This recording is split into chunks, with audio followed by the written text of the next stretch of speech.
I'll give you the link and I will post the link. As far as We'll you're going to post it on Constitutionally Correct, yes. Right? Yep. Okay. All right. We are on. All right. Hello, everyone, and welcome to our belated and abbreviated and totally discombobulated version of Constitutionally Correct. We're going on to YouTube because despite all of our efforts to try to get on Constitutionally Correct Facebook page, they just weren't allowing us. I guess Facebook finally got tired of us and decided that they were just going to shut it all down. So we were unable to get a live connection through Constitutionally Correct, even though we could get it almost everywhere else. Just on that particular page, we were not allowed to do the show live. So we're switching over to YouTube. We're sending the links over there, and we hope that you guys will either come and try to catch up with us here on YouTube, or basically you'll just watch this recorded like a lot of our audience does, which is fine. We'll just catch up with you later, and you can comment at that time. So with that, this episode, we're going to try to cover a couple of areas. We're going to talk about the USS Theodore Roosevelt and the roles of the captain on that ship and the Secretary of Navy. That's what Randy's going to discuss. I am going to talk about basically just how bold our government is getting and in going about with their restrictions that they're placing because of these quarantines that they're doing. And especially the illegal ones that they're doing with both businesses and churches, and just how they're becoming very bold in that they just don't care. It's fine that you're recording these abuses. It's fine that people are complaining. They still just say, yeah, whatever, we're still going to do it. And I think that that's a pretty scary thing, and I'll be talking about that. So with that, I am going to turn it over to the host of the show, that poetic jarhead, the man, the myth, and a legend in my mind. I changed it up. I knew you were going to change it up. I just wasn't sure how. Could have got worse, could have got better. I think it got better, but yeah. That's good. We'll just stick with that. So, Gary, I noticed that, before we got on the show, you were combing your hair and I was trying to comb my hair, and, it's starting to get long. They got my barber shut down. Like he's not essential. Yeah. Essential, whatever. It's not kind of like saying nuclear, I think. But yeah, hair's getting long. I had always, when I retired out of the Marine Corps, or just before actually I retired, I said, I'm going to grow my hair long enough to put it into a ponytail and grow a beard. Well, I grew a beard for a number of years. I did just fairly recently go to the mustache goatee thing, but if it starts getting, it's getting to my ear, but notice I've pushing it back because it gets on my ear. I'm like, no, I can't take it anymore. I'll get dude, I will get a bowl out. Yeah, I've got to. It will stay off the ears one way or the other. It may get ugly before it gets any better, but who knows? Maybe the time is now to grow it into a ponytail, Well, who knows? Hey, dope is legal now. So, go back to the hippie day. I should have sported my shirt. I got me my son-in-law made me a tie-dye t-shirt. I should have sported the shirt tonight. The saddest thing for me one day was when I was at, how you go to those truck stops and you can get those various little novelties.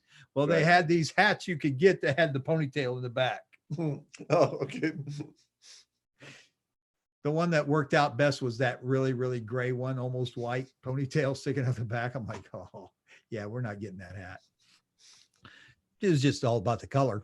Anyway, so folks, we have battled the battle and we got our tail kicked on this one. Facebook doesn't want us on there somehow. We tried to log on with constitutionally correct, and it said no. I log on with me, and it says send to some other place. And so, yeah, we tried to fight it for well over a half hour, and we gave up. But we've only got a few minutes left. But we are going, because typically, we know that there's a lot of people that do watch this after time. So we're going to give it a little bit. We're not going to completely do the speed dating thing, and then on to the next. We are going to hit some of these issues fairly quickly, and then we'll make sure we're posted on the line. Now, actually, some of you could probably get to the link. Some of you may actually see it on the Facebook page because I did provide the link, but that will be the link to do the things. So the first thing I want to talk about is, let's see, maybe. So the first thing I want to talk about is the whole Navy ship thing. I'm sure that you all heard, about the Navy captain, Brett Crozier, and that he had sent a letter out asking that they get taken care of. They starting to get all of these cases of the coronavirus, and of course, they're a contained unit. But the captain had the concern of his sailors and Marines who are stationed on that ship, and I don't know. I suppose they probably contract civilians, as far as I know, on those ships. But we'll just say the crew. He had concerns for the crew and wanted to get them to safety. Well, folks, I would say most of us are familiar with the fact that we raise red flags all the time. I don't care where you're at. Whether you're at a grocery store, whether you're at some department store, Walmart, as a worker, what do? A lot of times you see a problem, you wave a red flag, you say, hey, look, these things aren't the way they're supposed to be. And what happens? Well, the management just simply ignores you and they go on about their business. That's just not really on their radar to take care of. And so, we see that happen all over. Now, of course, Gary and I, having been in the military, we do recognize that there's a little bit of difference in the way you handle things. And, typically you go up the chain. But here's a guy who recognizes that he's probably sent other red flags up and they just simply ignored it. Folks, I can tell you, what can I say? It's not just there on the Navy ship. How about politics? You're sending up not just a red flag, you're setting up the red flare and saying, hey, here's some problems, folks. And what do you get? What's that song say? Another day poorer and deeper in debt. So, the guy says, I'm going to save my crew. They're ignoring me. I'm going to save my crew. And so he sends a letter and oops, it got out to the press. And guess what, folks? He parked his ship. And I am sure that as a Navy captain, he was full aware of what were the likelihoods of the consequences for doing so. But here is obviously a man who cares about his crew. To save the lives of those that he serves with is as his due. They're not, as the letter said, they're not in wartime. They don't have to sacrifice people for the good of the cause, whatever that might be. And so, of course, he was relieved of duty. But then you got this, I'm just going to say this, cocky, acting Secretary of the Navy who comes out there and just belittles and badgers the captain in front of the crew, that probably most of these people on this ship says, this captain saved our lives. Who knows how bad that could have gotten in a very short period of time. There's no way. Folks, have you ever been on a ship? I know some of you have. I know Gary has. I've been in the belly of the whale, and believe me, there is no room for social distancing. No possibility of trying to accomplish whatever job you're accomplishing and have any modicum of social distancing. You got to be stupid or naive to believe such a fallacy. Oh, wait a minute. That's what he said. He said the captain was stupid and naive. That's just absolutely insane. My wife has just come to the recognition that we are not on Facebook. Facebook would not allow us, dear. Okay. We're actually on YouTube, but there's a link for the YouTube thing on the Facebook page. You got to go to Constitutionally Correct. I did. There's nothing there. She's saying there's nothing there, Gary. I went there. Oh, well. And I can hear you yelling in there. She knew I was doing something because she heard my passion. Oh, my goodness. So anyway, I just wanted to make a comment a little bit is, you know what? I'm certain that Navy captain was neither stupid nor naive as to what was going to happen as he did the actions that he took.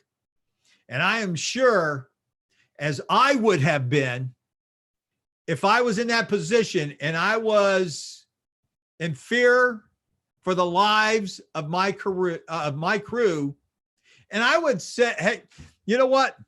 I realize, and it was on a carrier, the USS Roosevelt, that, yes, there are certain and serious matters and concerns to be aware of when you're the captain, basically, of a warship. Okay, you're not wanting to compromise our security and our defenses.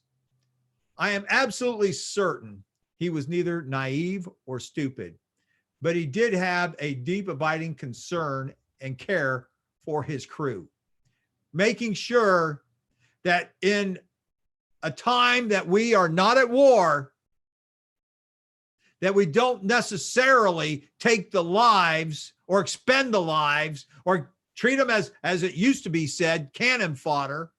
For what purpose? So as a Marine, former Marine, as a jarhead, as they say, I would probably have found myself doing exactly the same thing. Knowing that these people were ignoring me and knowing they were ignoring the lives of my crew, I'd have sent the letter. Look, sometimes you got to stand for what's right and you got to have the courage to do so, knowing that there's a potential of you're going to be all by yourself. But guess what? The crew recognized it. The crew recognized it. He started saying he was stupid and naive, and what did the crew do? They booed him. They booed him badly. And it just so happens the recording accidentally got out. Yeah.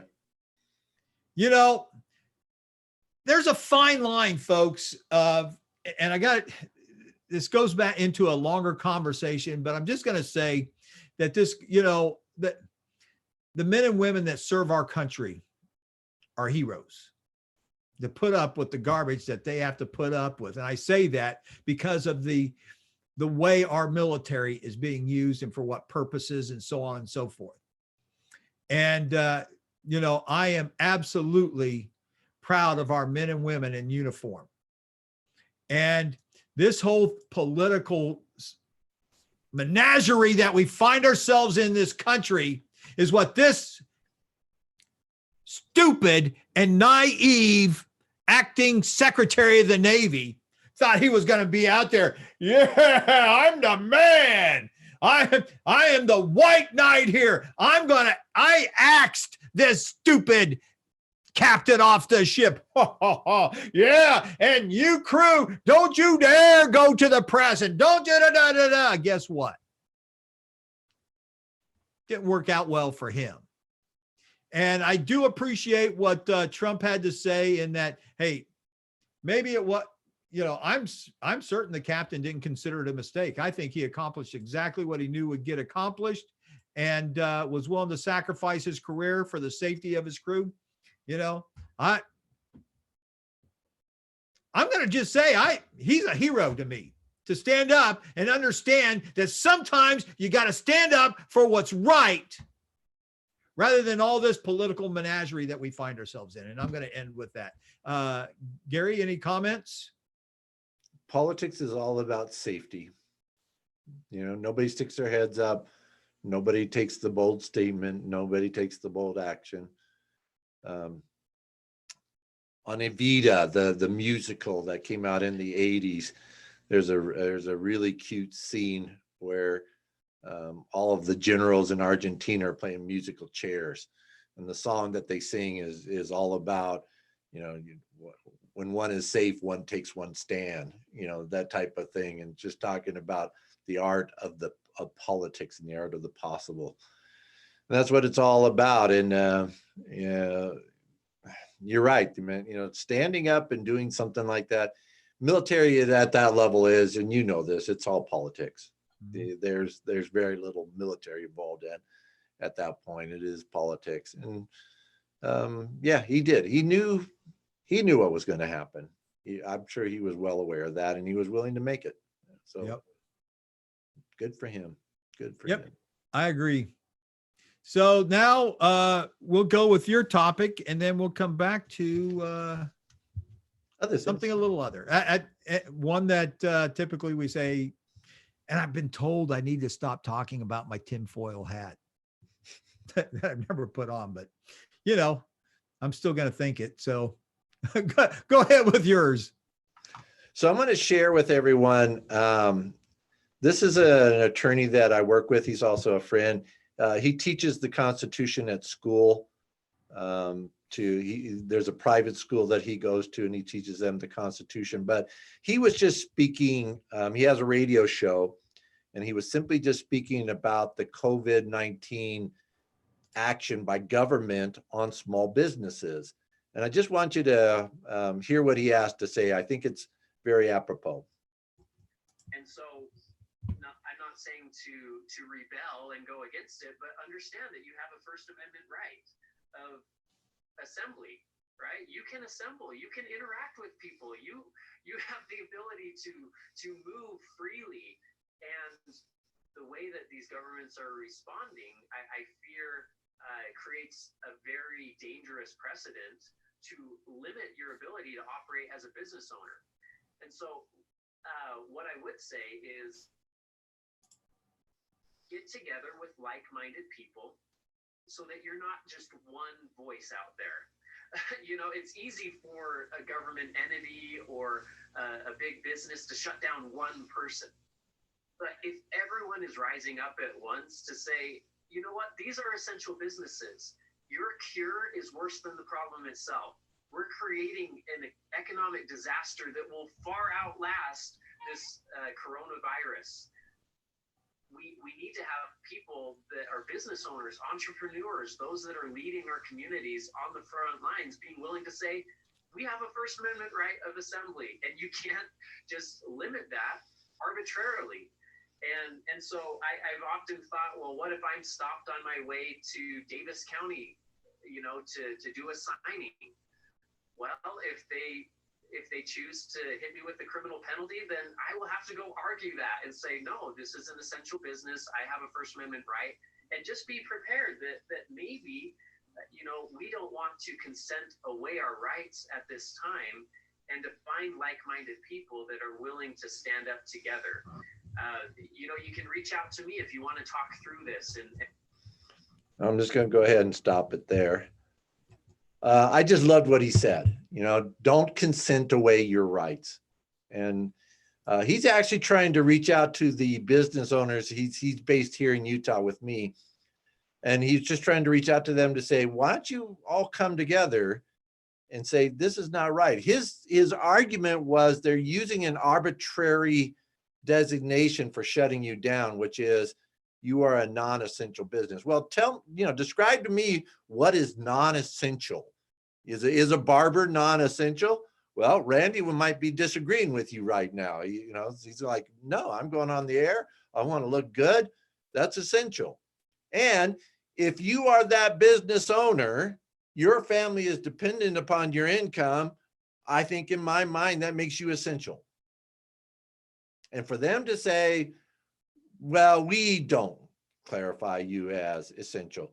And the things that they've been opening, he brought up to me privately is, okay, so if your Planned Parenthood will let you stay open so that you can continue killing babies, but if 4 or 5 of you gather into the front of Planned Parenthood to protest that, now we're going to arrest you.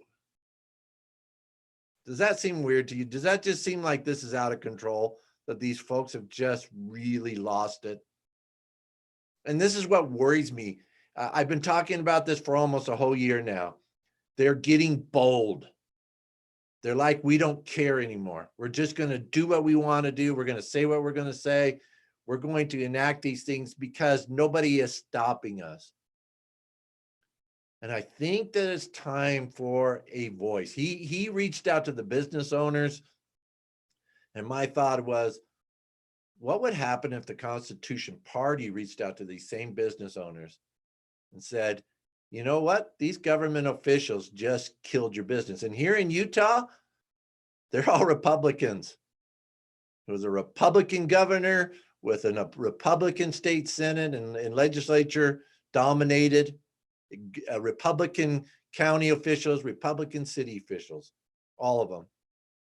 This wasn't the Democrats imposing on your rights. This wasn't the Democrats taking away your freedom. It was the Republicans. And just this whole thing of them being so bold to go out there and just say, yeah, we're going to tell you whether or not your business can survive and whether or not you can assemble together. And the other big thing that has came in is these writing these tickets at churches. There's a video out there now on YouTube where they went in and they were just in the parking lot. Everybody was in their own car. They weren't even assembling together. But because they went to church on Sunday and they wanted to pray together and they just wanted to be in the same vicinity, they all got $500 tickets. Every one of them that was there.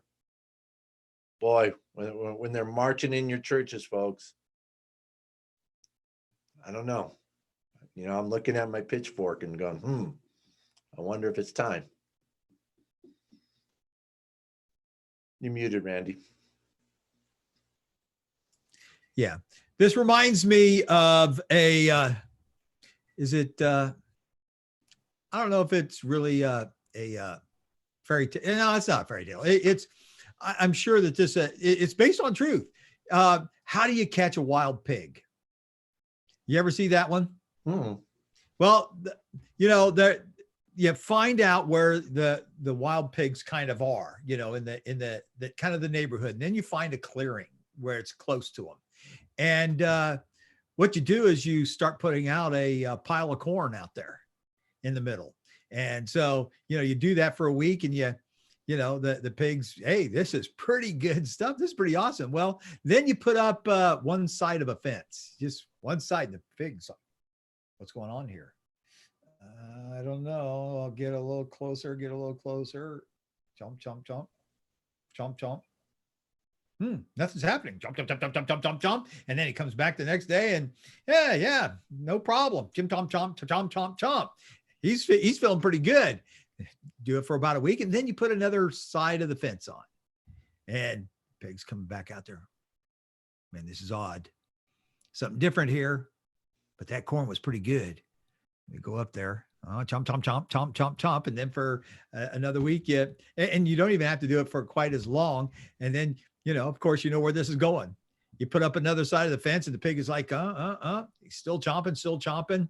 And then you get that last wall on, but you got a nice little gate and you just keep the corn right where it was. And the pig's like, okay, well, so far it's been pretty good. I go in there, chomp, chomp, and the gate is closed. And that, brother, if that really doesn't sum up exactly what's going on, the government has got this great experiment to see how much the American public will put up with. And boy, have they succeeded. The American public is just putting up with a whole lot. Right. And they pay you off to keep you quiet. Yeah. Yeah. So, what's so sad? You know what my favorite movie is of all times? V for Vendetta. Oh, okay. I thought it was going to be some jarhead movie like Iwo Jima, Sands of Iwo Jima. Yeah. But that's not so political. That's hoorah. We kick ass. Kick butt. I'm going to have to blurp that out now. It's just so natural when you're like, I've had a tendency to want to go Marine mode for a little bit now. And it just wants to slip out. It's almost like the Incredible Hulk thing, it's not the Hulk. It's the former Marine just wants to jump up. And anyway, yeah, the whole conspiracy thing, that our government, we got one of our candidates that says when he gets elected to president, he's going to create a commission to reinvestigate all the 9/11 stuff that happened. How did that building, was it building 7? How is it possible it fell? The planes didn't crash into it. And of course, so many other things, that it's like, why are we doing what we're doing? And the thing that really makes me sad is the fact that there's almost legitimate reasons to question it. Oh, stop right there.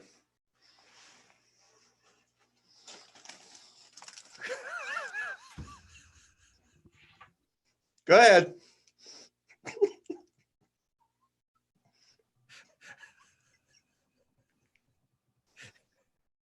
Is that like the tinfoil hat of the Moose Club or what? Or no, this is officially CC constitutionally CC is correct. backwards. The C's are backwards. You got to turn it around. It's on the video backwards. On my head, it's right. Oh, see. Now I feel like I'm like out of uniform.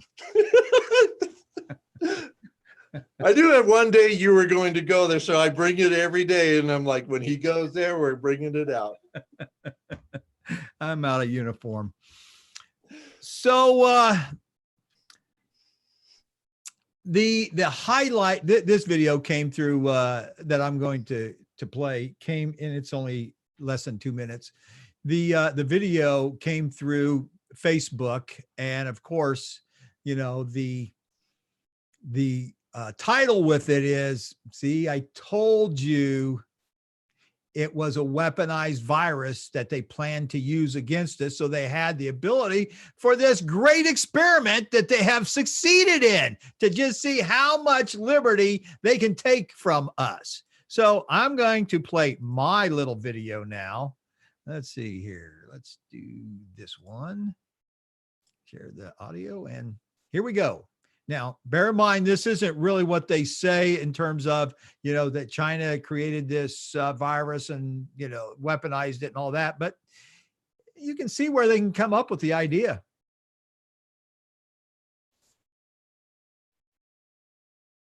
Can you hear the volume? Nope.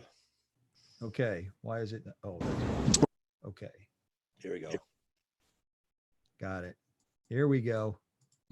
We're here today to announce 3 separate cases highlighting the ongoing threat posed by Chinese economic espionage and research theft in the United States. Federal investigators at the Lexington home of 60-year-old Dr. Charles Lieber today, moments after his arrest at his Harvard office. The complaint alleges that Dr. Lieber signed a contract with the Chinese university in Wuhan and was paid up to $50,000 per month, plus up to $158,000 in living expenses. The chair of Harvard's chemistry department, he also allegedly received more than $1.5 million to set up a research lab in China, all while working at Harvard and receiving multiple research grants from the U.S. Department of Defense and National Institutes of Health.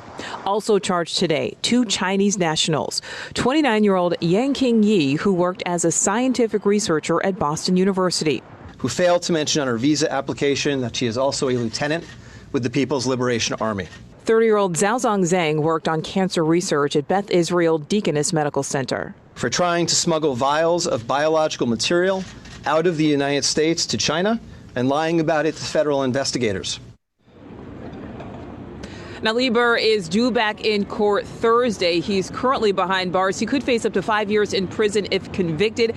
And Harvard does tell me he's currently on paid administrative leave. Meantime, Harvard, Beth Israel Deaconess Medical Center, and BU are all cooperating with authorities. Reporting live in South Boston, Nicole Burley, WCVB News Center 5.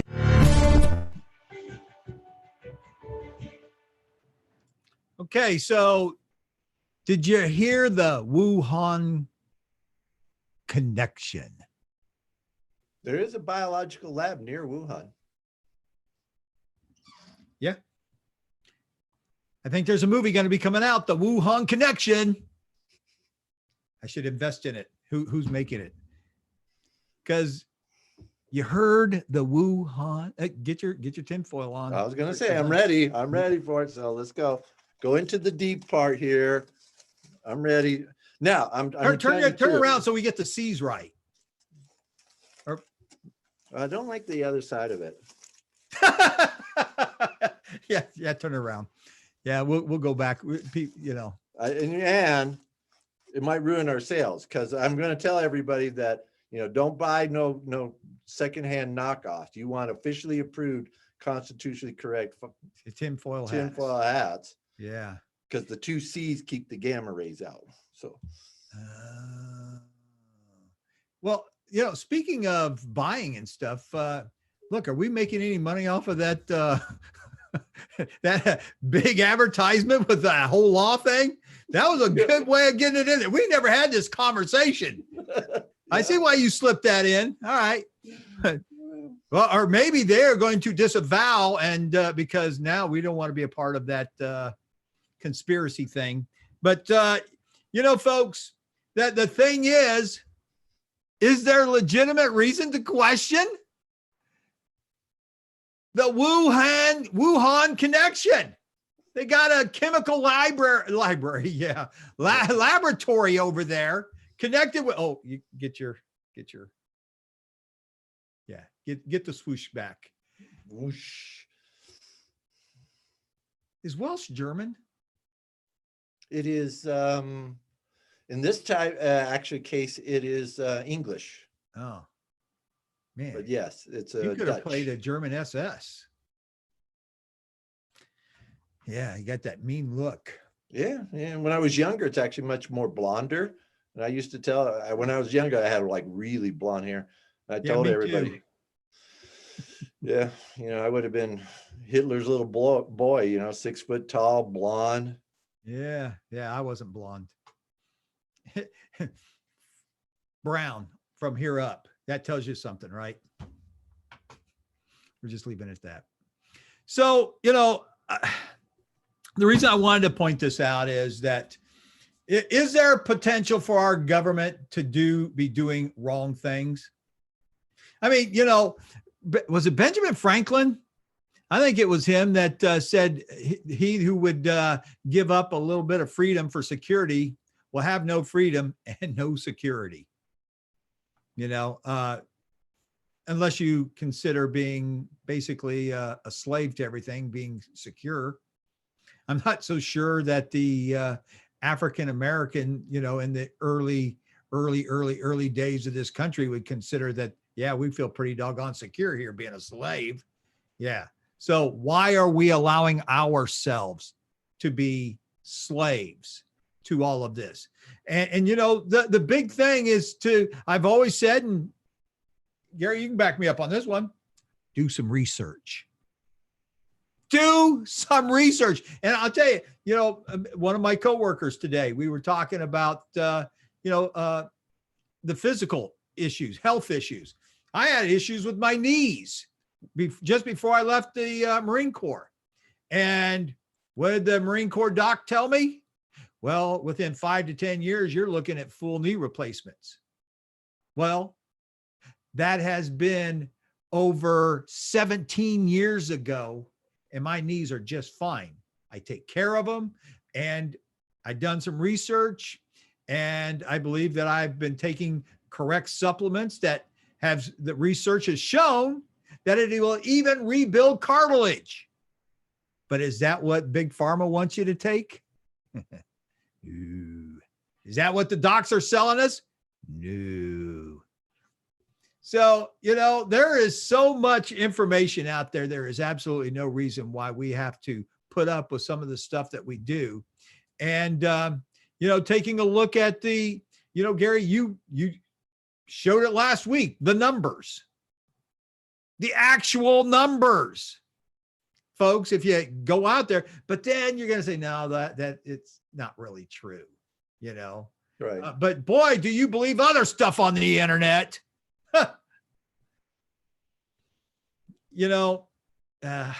I could just go on about the whole thing about researching the history of our country, the real history, the things that our founders really said, not this fantasy that people want you to believe so that you'll jump on their little agenda.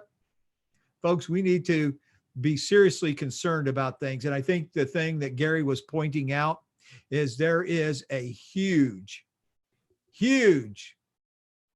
opportunity that is being squandered by the Constitution Party. I was contacted by media. How does the Constitution Party stand on this? Well, you know what? I can't speak on behalf of the National Party. I said I can give you some opinions here in Illinois, but I'm not the chairman of the Constitution Party. I'm not the designated spokesman for the Constitution Party. Come to think of it,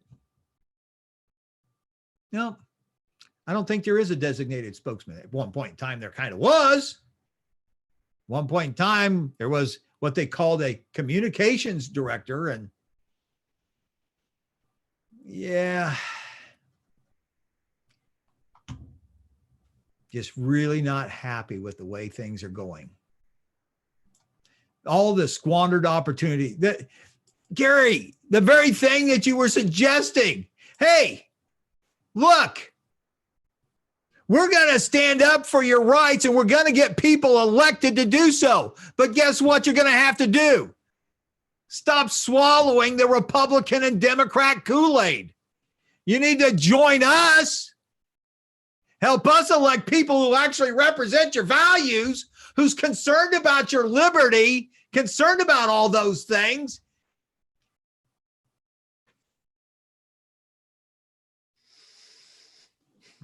No, not hearing anything. Well, let me see. Oh, no, not reading anything. Gary, we're just so much that the media would love to hear from us. Yeah. How the media is looking for opposition views. Now, some of it, they would just say, oh, look how the Constitution Party, they're a bunch of idiots. But guess what? There's a few people that say, no, they're really not.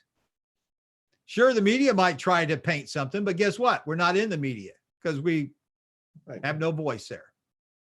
And I think it's just about time to fix that. Fix a few other things along the way too. But, The Bible says very clearly that people need a vision. Very clearly. And it says that there are bad repercussions when you don't have a vision.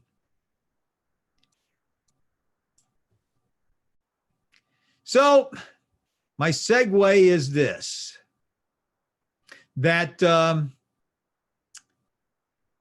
the constitutionally correct, at least temporarily, is going to be suspended. This nightly show being constitutionally correct. And we're going to, at least temporarily, maybe for an extended period of time, because I am going to be announcing officially, of course, this is going to be, can be considered an announcement, but I'm going to be officially announcing with more additional information that I am going to be running for the chair of the National Party. I believe it's time for a change. And I believe it's time to take advantage of these circumstances. And when I say advantages, I'm talking about having a voice of reason in a time of absolute chaos. And so for the next few weeks, at least, we are going to dedicate this time to talk about the issues that I see that is really important for our nation and for our party. Because I got to tell you, folks, I've been in the party for, well, since 2004, so 16 years, and my heart aches for where we are and our inability to affect the very real and important issues that are facing our nation. So I encourage you to swing on by and check out what we've got to say in a new vision for the party. And we'll see how it goes. As we've talked about in the past for the few weeks, that the Constitution Party is going to be holding its convention and national committee meeting the weekend of the 1st and 2nd of May. So Friday the 1st, we are going to be electing our nominee for president for these United States of America. And on Saturday, we're going to be electing the officers that are going to be guiding and providing direction for this party for at least the next 4 years. So join us, check it out, and we'll be back. And it looks like, folks, we're probably going to be sticking with YouTube, because we've been forced to come here, especially when we were dealing with the presidential candidates. We were having difficulty with Facebook. I think, Gary, when looking back, most of our problems came from trying to interface with Facebook, and, whether it was purpose or accidentally on their part, we just couldn't make it happen on several occasions. And then, so much of the problem that we face. So far, we have not had any issues with YouTube, but we'll be providing a weekly link to this. And of course, because we are doing it, YouTube automatically records it, and you'll be able to follow up and check out the show afterwards. And we look forward to hearing from you. Folks, I'll give you my email address, Stufflebeam, that's spelled STUFFLEBEAM RC @gmail.com. So I'd love to hear from you. You can check out the video, like for your comments. You can place your comments in the section below, as they say. Like, subscribe, and share it with others so that they can hear the message that we will be speaking to you. The next time you hear us on this particular show, it may be titled like the campaign chat or something, but my vice chairman, Ricardo Davis, will be joining us in the conversation. If you'd like to ask some questions you'd like for us to answer, by all means, ask it. But next week, we will be having a video out with the official announcement of the race for chairman of the Constitution Party. May God bless you, and may God bless these United States of America once again. Good night, everyone.